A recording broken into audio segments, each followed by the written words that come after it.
SC Stuff, what's up? I'm Molly, back with Emma. We're talking all things preseason football. We're so close to football season, just a few weeks away.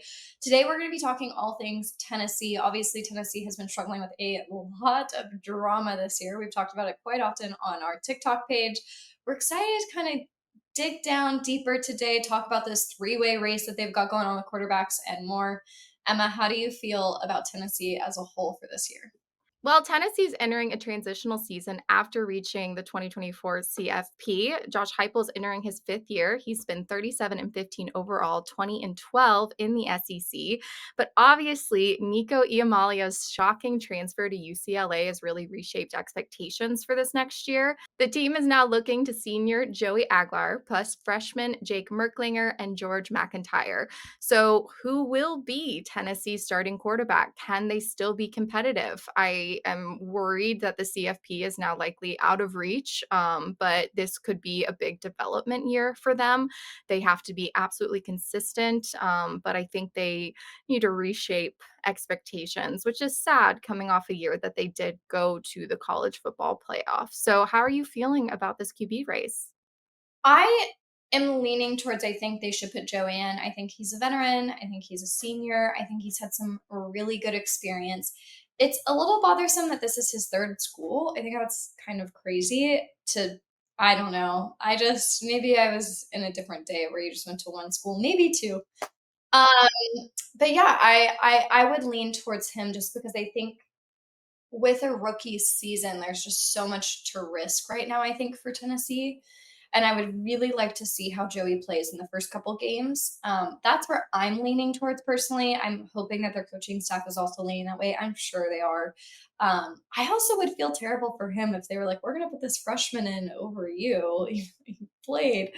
I would not be happy with that if I was him. I might transfer to a fourth school if that was the case. And it is funny because Nico went to UCLA, Joey came from UCLA. So, I mean, I liked that exchange, but obviously Joey should be starting week 1. All signs are pointing to it due to his experience and maturity, but he'll need to grow quickly in the SEC. He has the tools. He has a solid arm. He's mobile. He's poised, but he hasn't faced this level of weekly competition before. And if he plays clean football, if the offense stays balanced, Tennessee can absolutely hit maybe 8 or 9 wins. But if the QB play is shaky, then the ceiling drops from there. So it's going to be very interesting. And the sad part is no single player can replace Nico. He has a raw talent. He was the leader. He had the momentum after the CFP run. That's rare.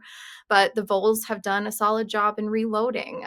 Joey is a mature presence. So the key will be how fast this QB, whoever wins the job, we're thinking Joey, can win over the team emotionally, tactically. The leadership needs to feel complete there in the locker room. So it's going to be who wins the team as well. And obviously, if Joey doesn't cut it, you have 2 people on the bench ready to replace him. So it is going to be a very interesting season for Tennessee. But if everything clicks and comes together, I don't see them dropping off too much. But I think too much has changed in a sense. Honestly, I will say for those rookies, I think this is the best time for them to be coming in just for their own individual careers. I think they're going to get so much experience this year. They're probably going to get to play.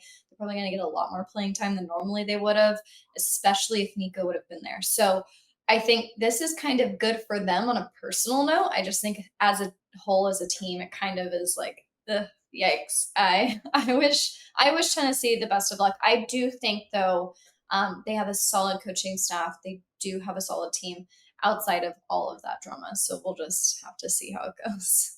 Yeah, and then you're going to look about if the defense is good enough to carry them through some offensively rough games. And the answer is yes, to a point.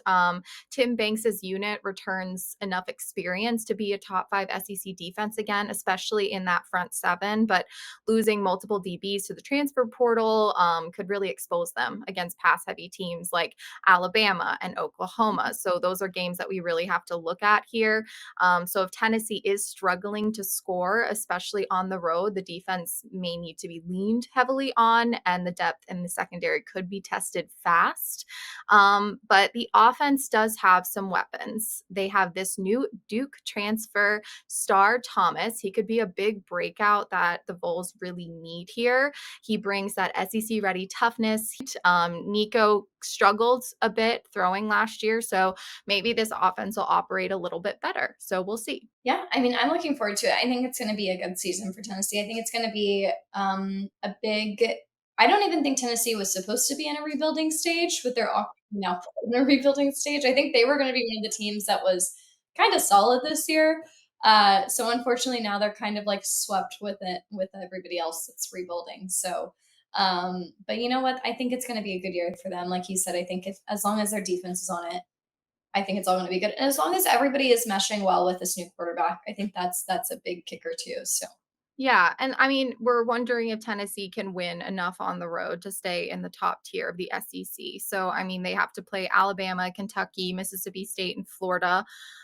All of those are winnable games, except Tuscaloosa. I mean, Tennessee has had a history of struggling in hostile road environments, so I think that game is going to be especially hard for them. But to stay near the top of the conference, they likely need to go 2-2 or better on the road. So any slip ups like a trap game at Mississippi State could really derail them fast. But I don't think Josh Heupel is under severe pressure this year by any means. He did take Tennessee to the college football playoffs last year. He's beloved by the fan base. His team has consistently improved. And with Nico gone, there's no clear superstar on this team, on this roster. So it is going to be a development year, which is not what Tennessee wanted by any means, but it's what they are faced with now. So I'm hoping they can surpass their ceiling in a way, but it's looking like 8 or 9 wins just with all of the things that have happened now.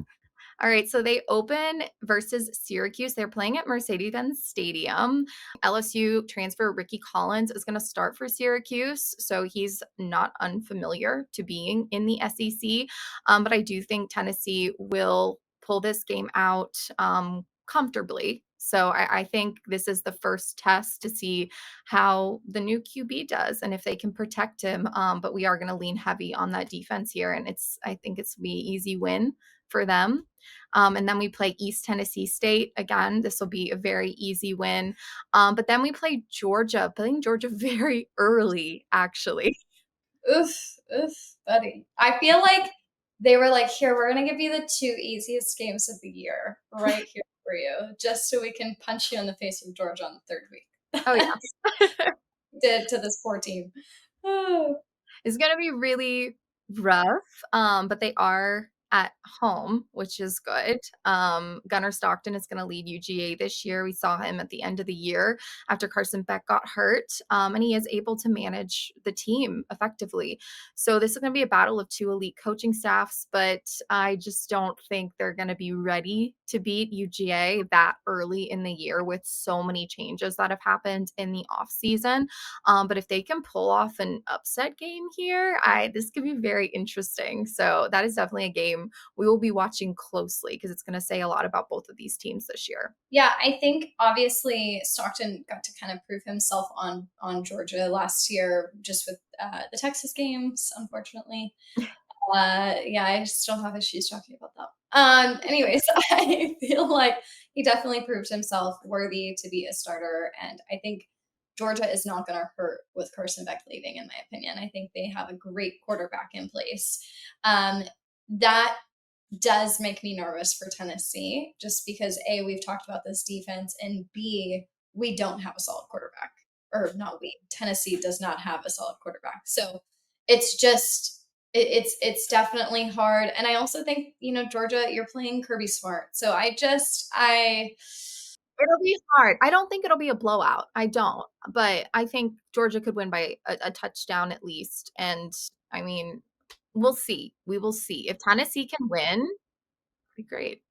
yeah, we could be surprised. This could be like the upset of the season for Tennessee. I have no idea. I just yikes. That is a tough third week game. Like they don't even get a bye week for this. It's just like Straight into it. yeah. But then they get a bounce back after their probable loss to Georgia playing UAB. Tennessee will win that easily. And then they're going to Mississippi State. The Bulldogs were 0-8 in SEC play last year. I feel like the Bulldogs can maybe pull off 1 or 2 wins in SEC play this year, but we will see. I just don't think Tennessee is gonna lose to Mississippi State at all. I don't think they've dropped off that much. And then they have their bye week, and then they go and play Arkansas. How are you feeling about Arkansas? Ooh, I love Arkansas. I think this is probably going to be a pretty fair match in my opinion. I think Arkansas obviously is they've got a team that surprised everybody, and they're the forgotten middle child of the SEC. I'm gonna pull for Arkansas against Tennessee because it is my secondary SEC team. I love them. And I don't know. We'll have to see. I mean, if Tennessee can upset a team like Georgia, or maybe they're having a great year. Ugh, I don't know, but Arkansas just has a history of upsetting these teams. So history repeats itself. So I'm just gonna lean towards Arkansas on this one. All right. I do think Tennessee will win this game, but we can differ. That's awesome. And then after that, they will be going to Alabama. They've obviously had a hard time winning in Tuscaloosa. I just don't think this is their year. I think Alabama's team is going to be more elite than it was last year. Ty Simpson should be leading the way. And Bama needs a big year under Kalen DeBoer. And I know he knows that. Plus, he has his best friend back leading the offense. So I do think Alabama will win this game. They're not going to win in Tuscaloosa this year. Maybe next year or 2 years from now, they can pull that off. How do you feel about that game? I'm gonna lean with you in Georgia. I do think Bama is gonna take this one in. I think specifically because it's a road game, and I just feel like playing anybody in Bama is tough. So, it's tough. It's really tough. The Bama fans are scary, next level, if you would say. But I'm excited for them. I think it's going to be a good game. That's probably going to be the game to watch. But I also think, Bama had some upsets last year, so I'm never counting Tennessee out. But I think it's going to be a really good game. It'll be an interesting game for sure, but I do think Alabama is going to pull out there. And then we go to Kentucky. Kentucky's still in rebuild mode. I think Tennessee will win this. They're going to be angry after losing in Tuscaloosa, and so they're going to need to pull out that win. But then we're going to be playing Oklahoma. I think it depends on, this is week 10. Obviously, Oklahoma has a stacked schedule. They just were like, we hate Oklahoma. We're going to give them the worst schedule of the season.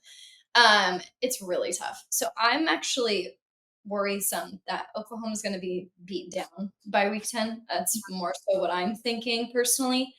Um, I'm gonna pull for Tennessee on this one because I literally cannot say Oklahoma will win. There's That's something so biased with my heart.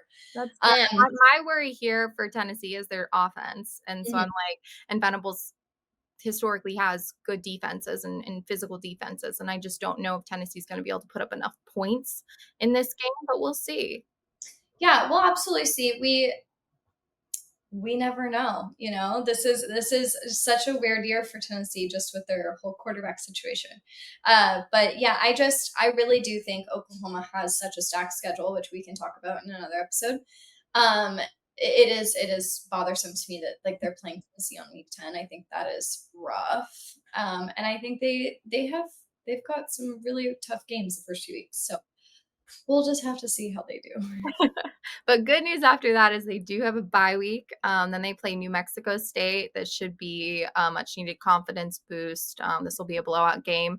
And then they have to go to Florida. The swamp is rocking right now. I mean, DJ Lagway, he's a rising star.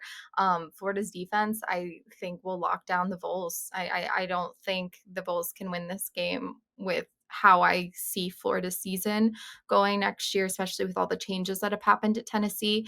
So I do think Florida will win this game.